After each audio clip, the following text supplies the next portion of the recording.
Welcome back, Bucs fans, to another edition of Pewter Report Presents All 22 Film Room. I'm Josh Queipo.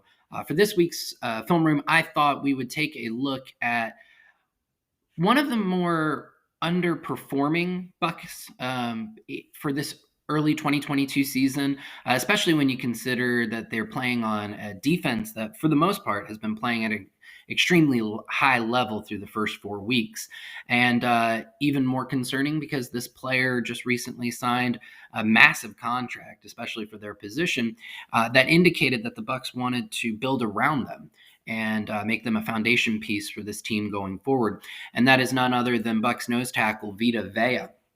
Now, Vea, through the first few years of his career, has really established himself as one of the more elite young interior defensive linemen in the NFL, using his considerable strength and power and size to establish himself as an elite run defender who also happens to be able to create pressure on quarterbacks and has logged some of the more impressive pressure numbers for interior defensive linemen over the last few years. So we're going to take a look at about 6 clips here today to look at how has Vea been performing this season so far, where in his game has his play maybe changed from seasons past, and how can he reestablish that once dominant performance as he goes forward. So let's take a look. We'll go into the first clip here. This one's going to be against Kansas City, and I thought it was important for us to kind of establish who is Vea even coming into this season, and where did his game go well prior, and where maybe were there already some holes even before we got to the season. And Kansas City in this play presents kind of trying to find the word for it. They present a case study in one area in terms of run defense where Vea does struggle a little bit, and that's when you get him moving laterally. So this is going to be an outside zone run, and you're going to see Vea, number 50, lined up right here in the A gap as a one technique. He's going to get moved by center Creed Humphrey. Now, Humphrey is one of the best young centers in the NFL, and one of the things that he does very well is he can move laterally and he can move others laterally, and that's what he's going to do here. So let's go ahead and take a look.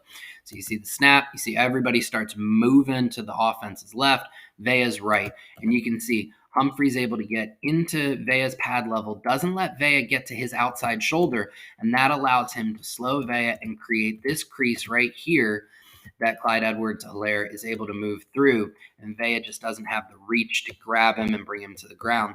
A lot of this just comes from that lateral quickness and agility, the ability to burst off the line. Humphrey beats Vea and is able to slow him off of that crease and allow for a pretty big gain.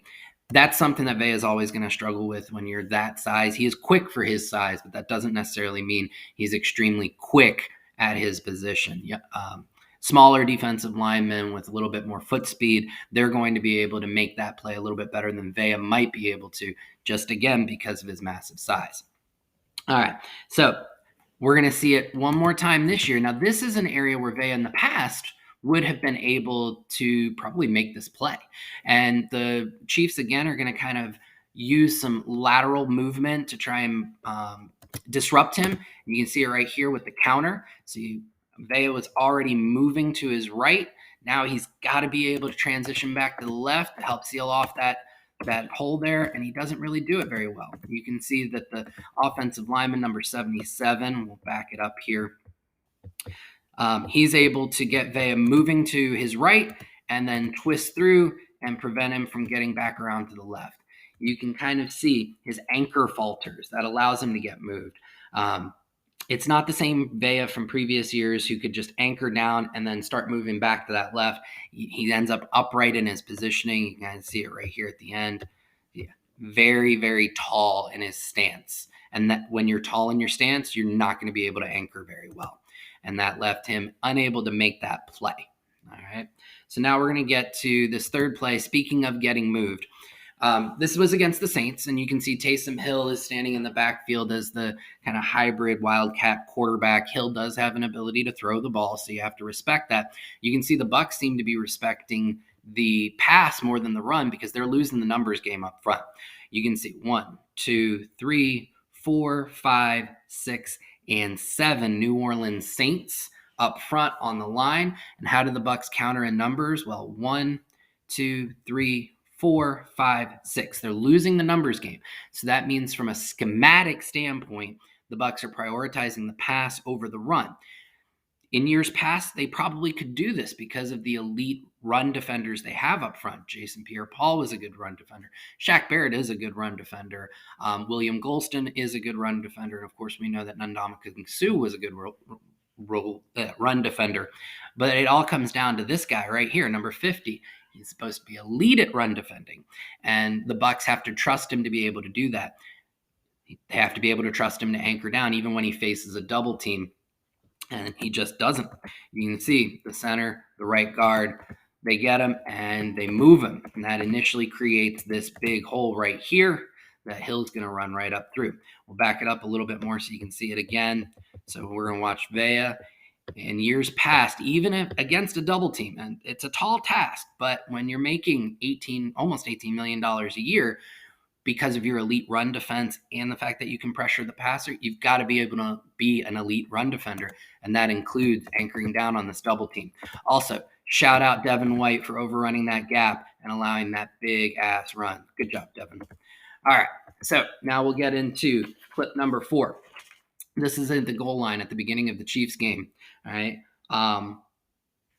It's just another example of Vea just getting bullied. Watch him get pushed back 3, 4, 5 yards. And it's just, this is uncharacteristic of him. That's where you're seeing a big difference this year. It's in his anchor, and it affects both him in the run game and in kind of in the pass game in terms of he's just not establishing himself as a bully with power. And when you can't do that, and that's been your calling card, well, then you got to be able to do different things. And Vea's just not doing different things this year. He's commented on his own play. He's not that happy with it. And you can kind of see why with some of these clips. Now, we had mentioned earlier, while he is a very good run defender, a lot of it comes down to just being able to kind of establish his presence and not allow the line or the gaps to develop around him because he just anchors down. But we also established with that outside zone run that that's an area where he isn't elite at because you get him moving laterally. That's not his game. And you can see that also in terms of pass rush. So here against Mahomes, he gets stood up by 2 guys. Now, Mahomes gets pressure off of his left from the Bucs right and gets pushed up to Vea. This is where he's got to make a play. So Vea starts to move into his own left, and this is where that lateral agility or lack thereof hurts him.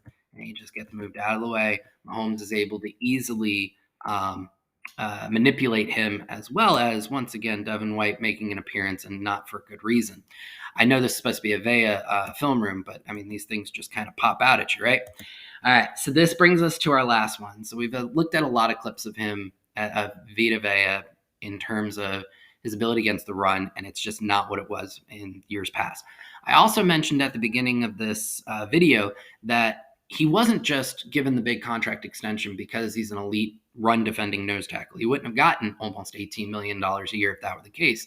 He has been an effective pass rusher in the past.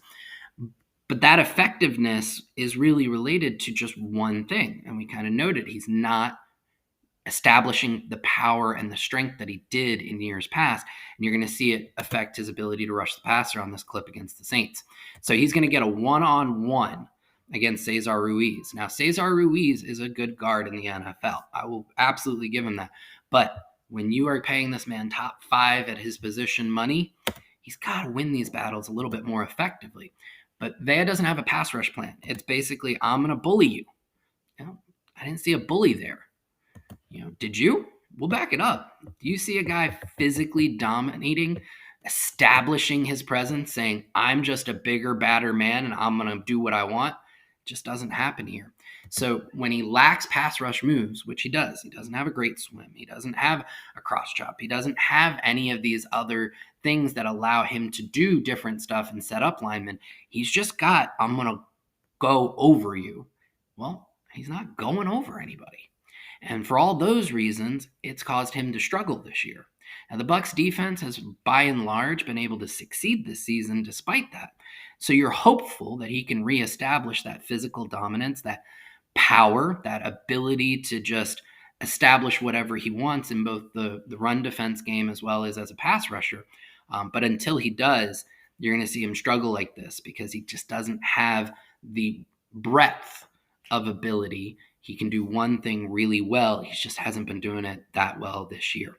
So for Pewter Report, I'm Josh Queipo. This has been a Bucs All 22 Film Room. See ya.